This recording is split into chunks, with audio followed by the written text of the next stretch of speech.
Welcome to the 2022 Economic Depression and Preparation Channel.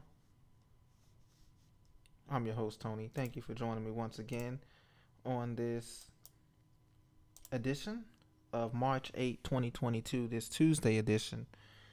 We are looking at a significant increase in not only prices and inflation, but a significant increase in job complacency, wage stagnation, and basically stagflation all over. Once again, the U.S. economy is in trouble regardless of what's going on overseas, as we know with Ukraine and other things that are going on. President Biden came on today at 10:45 a.m. Eastern Time and basically told Americans be prepared for more pain at the pump, and not only at the pump, but pain everywhere, because you understand that everything has been going up between food, energy costs, transportation costs, and this is going to create a snowball domino effect heading into summertime. So, CNBC.com today reports that February jobs rose a significantly strong 678,000. Unemployment edged lower.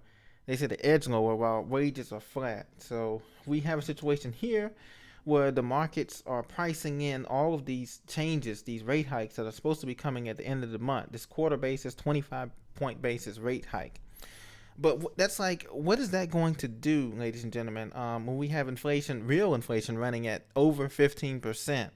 And the inflation that the government gives us, they're saying is 7%. We know it's double that or even triple that at this point.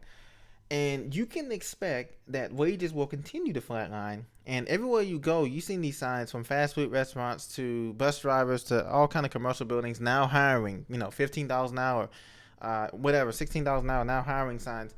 But the thing is that the dollar is losing value every day. And not only other countries are getting ready to get off the dollar standard. It may not be tomorrow, it may not be this year, but the dollar is losing its value as the world reserve currency.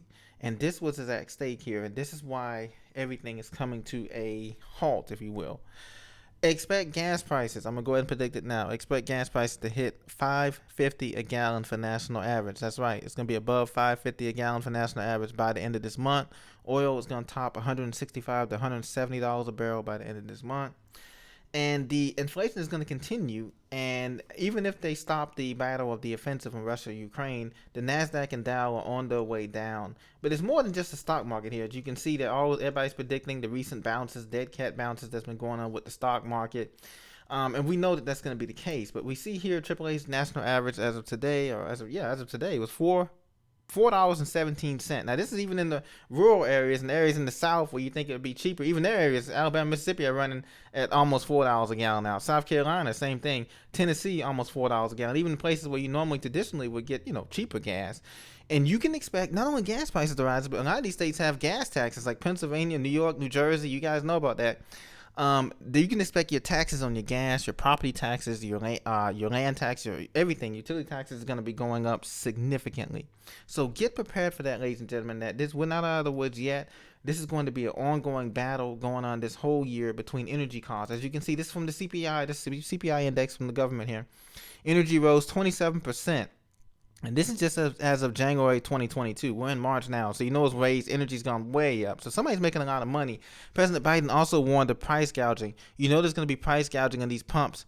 And I pray that the prices stabilize before June and hurricane season, because those of us in the South and all of that, and hurricane season, and all the way to Texas, price gouging is a major concern. So be on the lookout for that too. Especially, it's not going to be just near airports and near the cruise terminals and all of that, with the gas stations of price gouging. They're going to be price gouging everywhere because they know that there is a supply issue going on, and there's also just just greed. There's greed going on between these companies. They're going to make up from the pandemic. The loss of pandemic. If you remember last year, isn't that crazy? Last year, 2 years ago, gas price. Remember the oil tank? It was like negative $15 a barrel. And under when President Trump was in there, it was $1.89, $1.90 a gallon. The average now we're up to 4.7. Isn't that crazy? What a difference 2.5, 3 years make in this pandemic. But look at all the categories, guys. Major categories. Everything is up 7.5%. Food is up 7%. All items excluding food and energy is up 6%. So expect to pay more and get less service. and a lot of companies too. And this is just really unfortunate, but this is where America is headed, folks. And I've been telling you this for the last year and a half. You know, I didn't even want to believe it, but unfortunately, and I have to admit that I was wrong in the beginning because I did call for a massive deflation. But now I understand that hyperinflation is here.